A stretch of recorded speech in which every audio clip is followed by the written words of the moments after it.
الحمدللہ آج 5 نومبر 2023 کو سنڈے کے دن پہلے کرنٹ افیئر کے طور پر پچھلے ویک کا ایک بڑا سینسٹیو ٹاپک جو کافی وائرل ہوا سوشل میڈیا کے اوپر، اور وہ ہمارے جو ممدوح ہیں مولانا طارق جمیل صاحب حافظہ اللہ تعالی، ان کے بیٹے کی ڈیتھ جن کا نام عاصم جمیل تھا رحمہ اللہ تعالی، اللہ تعالیٰ ان کی مغفرت کرے، انہیں ان کے نیک کاموں کا اجر دے، برائیوں سے درگزر فرمائے، اور ان کے والد صاحب کو طارق جمیل صاحب کو، ان کی والدہ کو، باقی رشتہ داروں کو اس صدمے کے اوپر صبر نصیب کرے اور اس صبر پر اجر عظیم عطا فرمائے، آمین۔ انا للہ و انا الیہ راجعون، اللہم اجرنی فی مصیبتی واخلف لی خیرا منہا، آمین۔ مجھے یہ عشاء کے وقت پتہ چلا، ہمارے عثمان بھائی کے نمبر پہ ہمارے ایک دوست ہیں کرنل عرفان صاحب جو ریٹائر ہو چکے ہیں، سینئر ہیں، انہوں نے کال کی اور مجھے عثمان بھائی نے کہا کہ جی یہ آپ فون سنیں۔ انہوں نے کہا جی کہ ان کا چونکہ بیک گراؤنڈ تبلیغی جماعت سے بھی رہا ہے، تو کہنے لگے کہ جی مولانا کے بیٹے کو کسی نے گولی مار دیا جی۔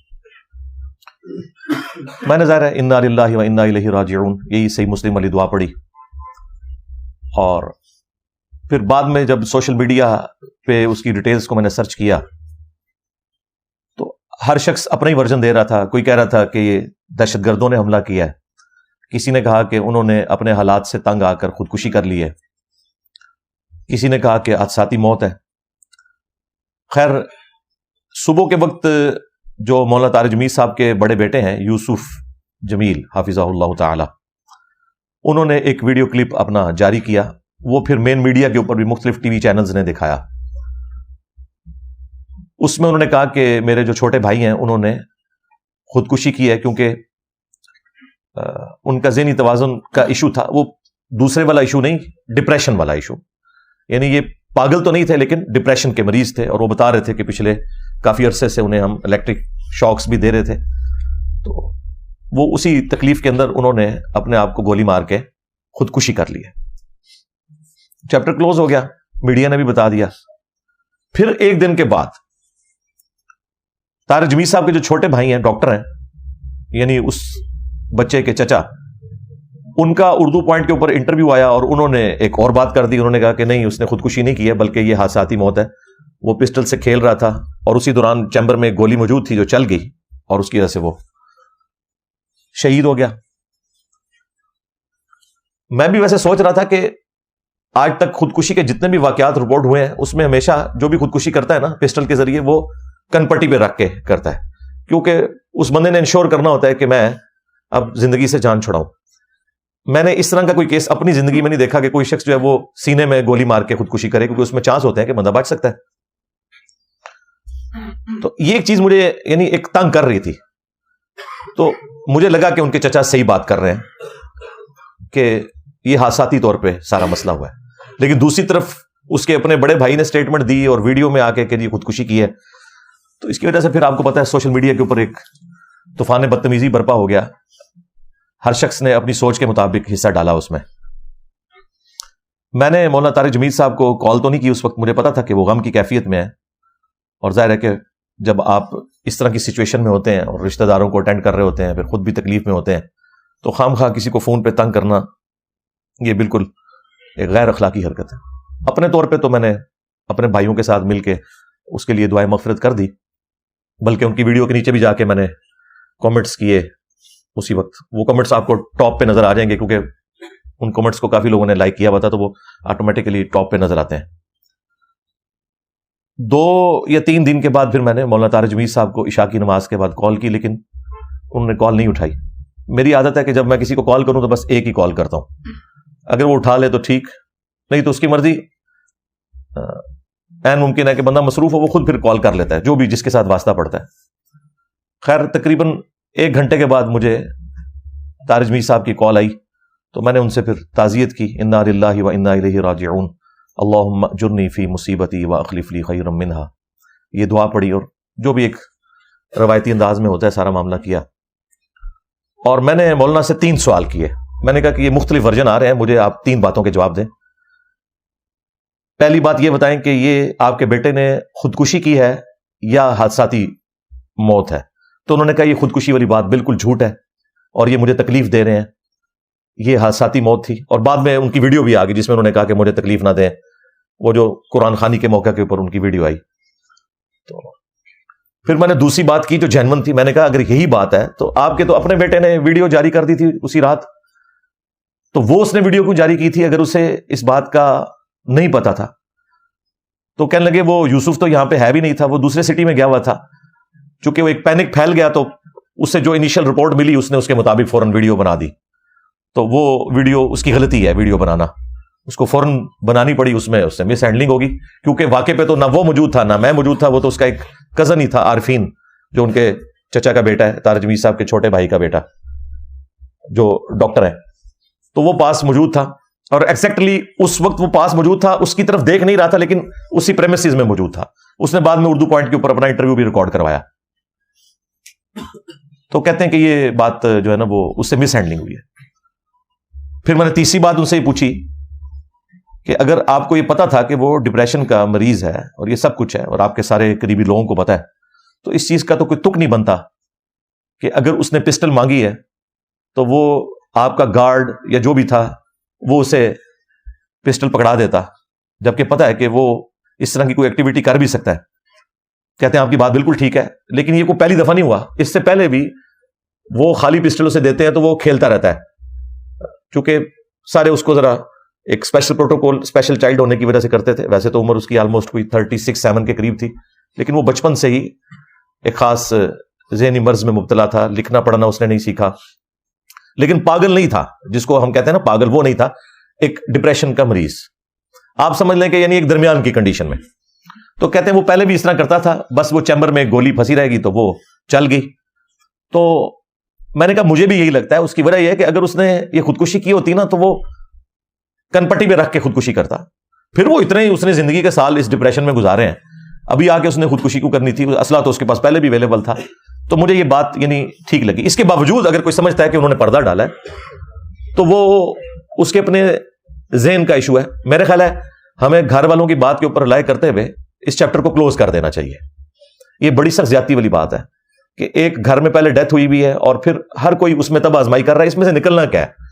کوئی وہ پبلک اکاؤنٹ ہولڈر نہیں تھا، کوئی پاکستان کا کوئی مشہور سائنٹسٹ نہیں تھا کہ جس کی وجہ سے کوئی ملک کو اتنا نقصان ہو گیا کہ ہم کہیں کہ نہیں جی پتہ لگوائیں کہ یہ خودکشی کی ہے یا حساتی طور پہ مرا ہے. ایک نارمل انسان تھا، ٹھیک ہے، اس کے والد کی سٹیٹمنٹ آ گئی، دیٹس اینف. اور پھر وہ ہاتھ جوڑ جوڑ کے کہہ رہے ہیں کہ یار اس کو ایشو نہ بنائے، پلیز میرے بچے کے اوپر یہ الزام نہ لگائیں. تو میرے خیال اس کے بعد تو جو شخص بھی صاحب اولاد ہے اسے شرم کرنی چاہیے اگر وہ اس کے علاوہ کوئی اور ورژن اڈاپٹ کرتا ہے. یہ میرا اپنا پوائنٹ آف ویو ہے. جو لوگ اس بات کے اوپر اصرار کر رہے ہیں کہ ان کے بیٹے نے خودکشی کی، اسی کی پلی لیتے ہوئے پھر وہ طارق جمیل صاحب کے اوپر اٹیک کر رہے ہیں کہ دیکھیں جی یہ بیٹے کی انہوں نے تربیت کی تھی، پوری دنیا میں تبلیغ کرتے ہیں اور اپنے گھر کی حالت یہ ہے. یہ بات جو ہے وہ مذہبی طبقے کی طرف سے بھی اٹھائی گئی، لبرلز کی طرف سے بھی اٹھائی گئی، چونکہ انہوں نے کنکلوڈ کر لیا کہ بچے نے خودکشی کی ہے. میں کہتا ہوں جی یہ مقدمہ درست بھی ہو کہ اس نے خودکشی کی ہے، تب بھی کسی شخص کو اس کی اولاد کی وجہ سے یا اس کے قریبی رشتہ داروں کی وجہ سے تختہ مشق نہیں بنایا جا سکتا. قرآن میں واضح یہ فتویٰ ہے، وَلَا تَزِرُ وَازِرَةٌ وِزْرَ أُخْرَى. کوئی بھی بوجھ اٹھانے والی جان کسی دوسرے کے اعمال کا بوجھ قیامت کے دن نہیں اٹھائے گی. یہ قرآن کا واضح فتویٰ ہے.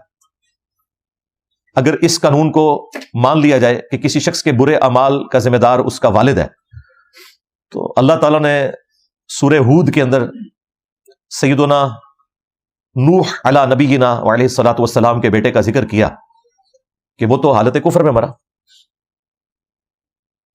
الٹا جب نوح علیہ السلام نے اس کی سفارش کی تو اللہ تعالیٰ نے بڑے سخت الفاظ استعمال کیے کہ مجھ سے اس چیز کے بارے میں سوال نہ کر جس کے بارے میں تیرے پاس علم نہیں ہے، اور تو جاہلوں میں تو شامل نہ ہو.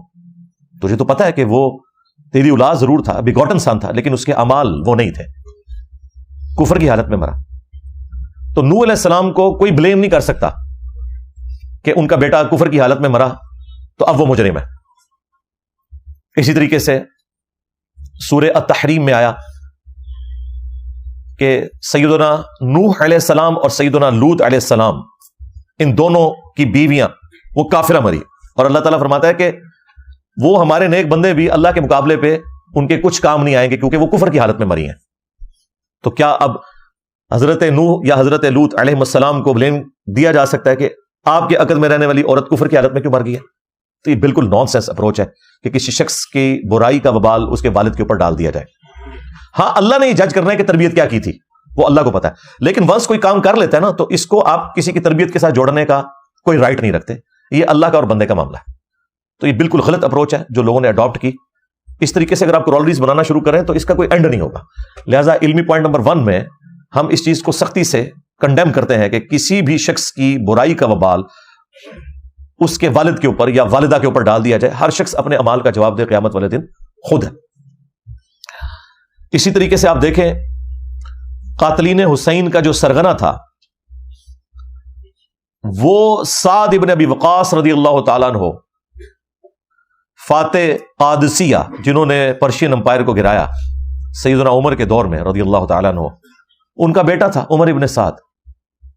آپ کوئی کہہ سکتا ہے کہ بھئی عمر ابن سعد کی یہ تربیت کی ہوئی تھی سعد ابن ابی وقاص نے؟ نہیں، وہ اپنے اعمال کا خود جواب دے. اور یہاں تو یہ مسلمان بھی تھا. چلیں پیغمبروں کے کیس میں تو میں نے آپ کو ایکسٹریم کفر والی مثال دی، یہ تو مسلمان تھا، لیکن وہ اپنے اعمال کا جواب دے خود ہے. اور اس کے کرتوت اس طرح کے سعد ابن ابی وقاص کو اپنی زندگی میں نظر آ گئے تھے، لیکن وہ کیا کر سکتے تھے؟ دعوت ہی دے سکتے تھے، نگاہ مار کے اس کا دل تو نہیں بدل سکتے تھے. ہاں یہ بابا ہی کر سکتے ہیں. ہاں دیکھیں ہر چیز سے یہ رزلٹ نکلتا ہے کہ انہوں نے آپ کو جھوٹا دین بتایا کہ جی وہ بزرگ جو ہیں وہ نگاہ مار کے دل بدل دیتے ہیں. بھائی پیغمبر تو اپنی اولاد کا دل نہیں بدل سکے، سعد ابن ابی وقاص تو اپنے بیٹے کا دل نہیں بدل سکے، تو بابے تو شاہی کوئی نہیں. ہاں ہر چیز سے یہ رزلٹ نکلتا ہے کہ بابے تو شاہی کوئی نہیں. حتیٰ کہ صحیح مسلم میں آتا ہے کہ سعد ابن ابی وقاص کا بیٹا عامر بن سعد کہتا ہے کہ وہ اپنے کھیتوں میں تھے، اتنے میں ان کا یہ دوسرا بیٹا عمر ابن سعد اونٹ پہ یا گھوڑے پر سوار ہو کے سامنے سے آیا. تو سعد ابن ابی وقاص نے اس کو دیکھتے ہی کہا کہ اے اللہ اس سوار کے شر سے میں تیری پناہ میں آتا ہوں. اپنے بیٹے کے بارے میں کہہ رہے ہیں، ابھی کربلا ہوئی نہیں، یہ بہت پہلے کی بات ہے، کیونکہ سعد ابن ابی وقاص تو 56 ہجری میں فوت ہو گئے، کربلا ہوئی ہے 61 ہجری میں. تو اگر ان کی زندگی کا آخری واقعہ بھی ہوئی ہے تب بھی ایٹ لیسٹ یہ 5 سال پہلے بات ہے واقعہ کربلا سے.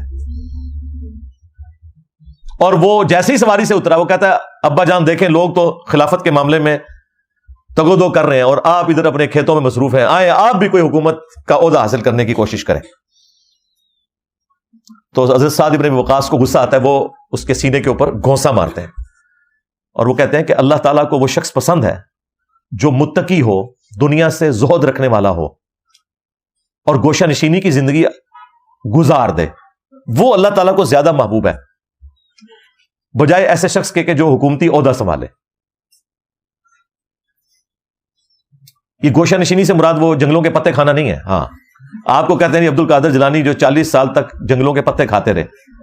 بخاری مسلم میں لکھا ہے کہ نبی علیہ السلام جب غار حرا جاتے تھے تو ان کی بیوی سیدہ ختیجہ سلام اللہ علیہا ان کو ٹفن میں کھانا باندھ کے دیتی تھی. آپ کے بابے کئی سال تک کچھ کھائیں پیئے نا، اور ہمارے نبی صلی اللہ علیہ وآلہ وسلم تھوڑی دیر کے لیے غار حرا جائیں تو گھر سے اپنا کھانا لے کے جائیں. تو پھر ہم یہ کہنے میں حق بجانب نہیں ہے کہ میرے نبی سا ہے ہی کوئی نہیں، تیرے بابے تھے شاہی کوئی نہیں. اس کا مطلب جھوٹ بولا ہے تم لوگوں نے. ہر واقعے سے، ہر آیت سے، ہر حدیث سے یہ رزلٹ نکلتا ہے کہ نبی کے جیسا ہے ہی کوئی نہیں، بابے تھے شاہی کوئی نہیں.